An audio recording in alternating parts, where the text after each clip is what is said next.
First, we import component, input, and OnInit. The component decorator will allow us to define metadata for the component. Input allows us to bind a property to a value passed by the parent, and OnInit is a lifecycle hook. We then use the @component decorator to define our child component. Here we set the selector to app_child component, which is the tag we will use in the parent template to incorporate this child component. We export the child component class and implement the OnInit interface for the lifecycle hook.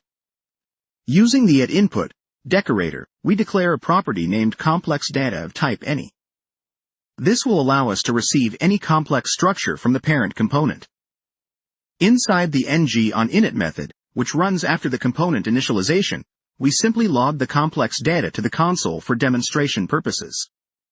This is where you can add additional initialization logic or data validation.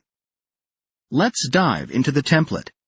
We use Angular's structural directive *ngif to ensure the div is only added to the DOM if complex data exists. Inside this div, we bind complex data title and complex data description to an h2 and p tag, respectively. We then use *ngfor, another structural directive, to iterate over complex data items and display each item within a list.